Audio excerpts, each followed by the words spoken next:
Hello, my friends. Today I'm going to do Heather and Sean's book tag. It's the Soggy Expat Book Maniac book tag. Links below. You gotta watch their original video, it's hilarious. Anyway, first question. Soggy fries, yay or nay? Nay. I love really good French fries with mayonnaise, like you would get in the Netherlands or Belgium, but I'm actually sensitive to potatoes. Make my throat close up, so they have to be really good for me to indulge. I do like sweet potato fries, and if those get cold and soggy, I would cut them up and mix them into a stir fry or something like that. Not just eat them cold and soggy, no. Next question, have you ever lived abroad? Not exactly. I have lived for periods away, but not for long periods. So when I was 17 and 18, I was on the Canada World Youth Exchange to Sri Lanka. So I was in Sri Lanka for 4 months. In 2002, I spent a year traveling, working on farms, so staying at various farms for a month or two at a time in Europe, Australia, and New Zealand. That is the two pets playing that you hear. They're not unhappy, it's they're wrestling. The next question is about a trip you took or want to take because of a book or author. When I was still working at the library, I used to host a monthly Canadian book club, and I remember that when we discussed John Valent's The Golden Spruce, one of the members suggested that our book club should make a road trip to Haida Gwaii, and I totally agreed. That book made me want to go to Haida Gwaii. I haven't been there yet, but anytime that I travel, I'm always looking for book-related places to visit. Like in Dawson City in the Yukon, I had to see the Robert Service cabin. When I was in Wellington, I had to see Catherine Mansfield's house, Victor Hugo's house in Paris, Anne Frank's house in Amsterdam, of course. You know, stuff like that. Oh, the Carl Linnaeus Museum in Uppsala. There were tears in my eyes to see his handwriting. Yeah. And other book-related things like the Printing Museum in Antwerp is fantastic. There's another printing museum in Lyon in France, which is also wonderful. I can't say that, not that I recall that I've taken a trip especially because of a book. The next question is about a book or writer from Canada or Wales that you'd like to read. And there are, of course, many. But the one that comes to mind first is not just Canadian, but Edmonton, my home city. The author Connor Kerr, who wrote Avenue of Champions. And this one just won a Relit Award for debut novel, so quite excited about picking that one up. The next question is about an embarrassing parent story. And I couldn't think of one, but Heather's story about her dad, just so hilarious. And when I was telling my sweetie about Heather's story, she said, oh yeah, remember that time when Ralph Klein, who was the premier of Alberta for 14 years, and he was premier when this happened, he was on the front page of the Edmonton Sun newspaper working out on an exercise bicycle with his left nut hanging out. So I'll just add that to Heather's story. The photographer didn't catch it, the editors, none of them caught it. It ended up on the front page. That was back in the 90s, I think, and I actually looked to see if I could find a picture to show you. Instead, I'll show you another picture that I found of Ralph Klein, man of the people. Next question is, what are you a maniac about? I get passionate about all kinds of things, and currently I'm very passionate about dandelions. I use every part of them.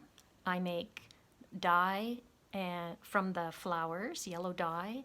I make dandelion jelly from the flowers. It has this wonderful sort of honey-like taste.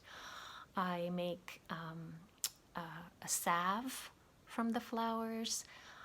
I eat the leaves in various ways, and I use the roots as well, either cook them fresh or I chop them up and roast them and then make a hot drink out of the roasted roots. This is the perfect time of the year for dandelions here right now because there are all of these unopened flower buds, and that's my very, very favorite. They're not really bitter, they're just yummy, and I saute them, and dandelions, love them. Have you ever been hideously lost? I've done a number of walking trips and long-distance walking trips, and I think there were a few times where my companion and I got a little bit lost, but never hideously lost on these trails. Like the trails walking trails are really well marked in France and pretty well marked in Italy as well, where I've also walked. You look for these red and white markings, and they can be on trees, rocks, fence posts, stuff like that. But once you get into a town, sometimes you really have to look for where they've put the mark, because it's easy to go wrong once the area is more built up. But what comes to mind is we were in the Dordogne area in France, and it was April. And it turned out that a lot of bed and breakfasts were either not open, or for various reasons the owners weren't away or weren't taking guests or whatever. And so we ended up having to go a slightly different route than we had originally planned. So on the phone, as I tracked down a place that we could walk to, and I talked to the owner, and he explained from where we were the best way to walk there. He had great instructions. We found it, no problem. And the rooms were absolutely beautiful. Our room was huge with giant French windows looking out onto very lush gardens. And they had a map in the room for what you could do in the area. And I'm looking at this map, and I said, Kathy, there's a chateau right around here. It looks beautiful. Well, it turns out we were staying in it, but from the direction that we came, we couldn't really see. I pulled out a brochure so you can see what that. It was a very beautiful building in Gluge. Yeah, so it wasn't that we were lost, but I was looking at a map, and took me a while to figure out that we were actually right there. Now, the next question, I'm asking about a memorable encounter with a stranger, and I have had so many. I feel so fortunate that I have many wonderful memories of strangers being good to me. Sean talked about running out of money when he had to cross from France back into England, and when I came back from Sri Lanka with the Canada World Youth Group, we were supposed to go for a week of debriefing at some chalet or something outside of Toronto. We landed in Toronto, but there was a snowstorm, and so we were all waiting in this hotel. And I just wanted to get home. I was 18 years old and I wanted to go home. If you left the program early, you had to pay your own way home. So I was loaned from Canada World Youth enough money to get to the airport and for a standby ticket to get back to Edmonton. So it was February, as I said, snowstorm, and I'm just in cotton clothing, cotton shoes, everything, with a beat up old backpack and a basket that's what I was bringing back from Sri Lanka. And I'm at the ticket counter, and I hadn't calculated that there would be tax. I was about $8 short to buy a ticket home. And I said to the woman at the ticket counter, I'll be right back. I'll just go beg for money. And she said, no. I can loan you the money. And she took it out of her pocket.